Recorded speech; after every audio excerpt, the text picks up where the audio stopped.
Hello everyone and welcome back guys to a brand new video, and as you guys that have been around the channel for quite a while know, once I finish an F1 season on the 2018 game, I like to do a little bit of a look back and sort of a review of the season. It was always nice and fun. It's been particularly enjoyable in the Williams Road to Glory, sort of just look back, see, how well I compared to the season before that, where my stats lie, and everything like that. Now obviously on this series it's a little bit different because obviously it is just one season. We won't, well, not anytime soon that I've got in the plans.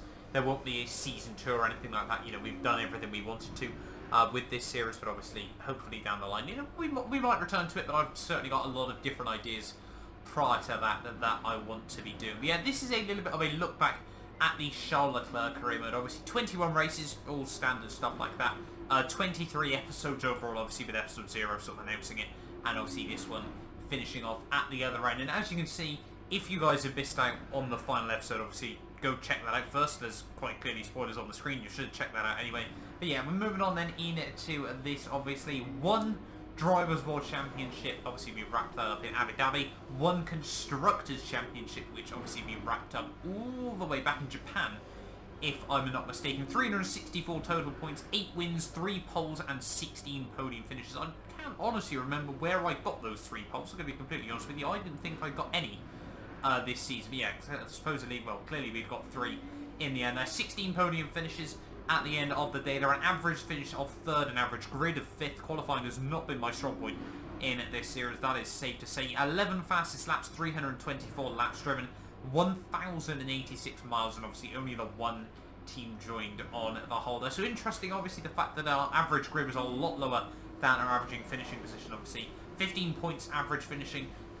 Each Grand Prix is certainly decent on the whole, especially with 16 podiums at the end of the day there. But yeah, this series was a little bit strange on the whole. As you can see, we won 4 races in the first of the season. Then we had a bit of a drought. We only won 1 race between obviously Canada, and finally we won again in Italy. And then towards the end of the season, we had a very, very strong run there. 3 wins, 1 second place, 2 third places, and obviously a 4th place at the US Grand Prix as well, obviously, where we had that huge pile up at the start. I think 4th place is probably quite a decent result at the end of the day. You can see overall, like I said, that is 8 wins in the end there, and 1, 2, 3, 6 second places there, with I think only 2 thirds, sorry, at Brazil and Russia there, with a 4th, a 5th, an 8th, and 2 DNFs as well, for good measure. Obviously, having a look at the season results, it was a bit of an up and down season, I'm going to be honest. As you can see, like I said, we were able to take home 8 Grand Prix victories. Sebastian Vettel, 1, 2, 3, 4, 5, 6, 7, 8,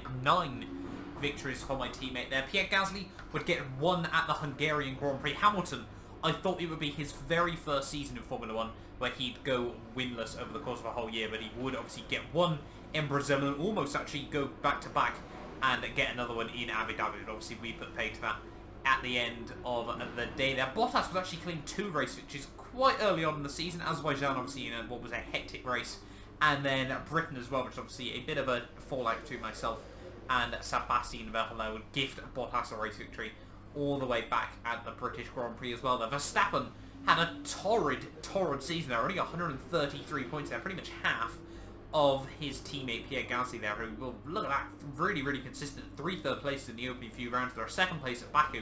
He was actually leading the World Championship after that Grand Prix there, so, well, a fantastically consistent season by Pierre Gasly there. Was able to take, finish above both Mercedes there. Obviously, Mercedes have gone, what's that, 5 in a row with both drivers and Constructors' World Championship there, so we'll see a fantastic job by those guys, as well as, obviously, well, fantastic job by Pierre Gasly, sorry, I should say, overall. They see Verstappen, as I said, in 6th place there, 2 DNFs for him over the course of the season. Hamilton had 4, I had 2, Seb had 3 as well, and I don't think anyone else had particularly more than that over the course of the year. The Grosjean will actually come as best of the rest there, although him and Sergio Perez, finishing top 2 in best of the rest, both have torrid days out at the Abu Dhabi Grand Prix. They're 19th and not making it to the end for Sergio Perez there, so potentially, we could have, well, we probably would have actually seen a shift. Sergio Perez would have ended up best of the rest. Obviously, he had that blowout from, what was it, I think P4 in the final race of the season there. So heartbreak for him, even obviously if he hadn't have finished P4, he still would have probably scored a couple of points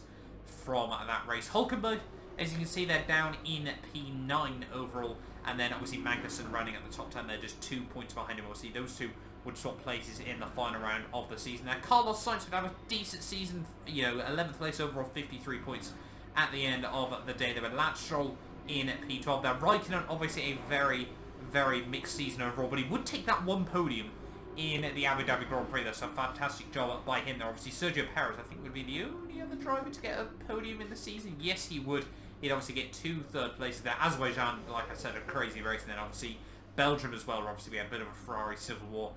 He was obviously able to pick up the pieces from that race. Now, definitely the most disappointing season would have been from George Russell there. Just 1 point scored, obviously, at the Hungarian Grand Prix. They're very, very unfortunate for him. The Williams didn't really have the pace. You know, Robert Kubica was sort of saved by his brilliant race at Azerbaijan, obviously picking up 4th, and then in 9th place in the Hungarian Grand Prix as well, with his only 2 point scoring positions of the season there. That would be enough to finish ahead of yet another rookie of Lando Norris at the end of the day. So not ideal for the Brits, you know, down in 19th and 20th overall. Alexander Albon all the way up in P15 there, if I'm not mistaken. So a very good job by him. Daniel Ricciardo as well, another driver that had a very, very poor season there. Just 41 points finishing behind Kimi Raikkonen there. Renault never really did have the best season that they would have wanted at the end of the day there. As you can see in the Constructors' World Championship, obviously it would be Ferrari that would comfortably take it over Mercedes, comfortably ahead of Red Bull by the end of the season there. Red Bull will actually really mount a challenge for at the midway stage, but Mercedes, you know, just consistency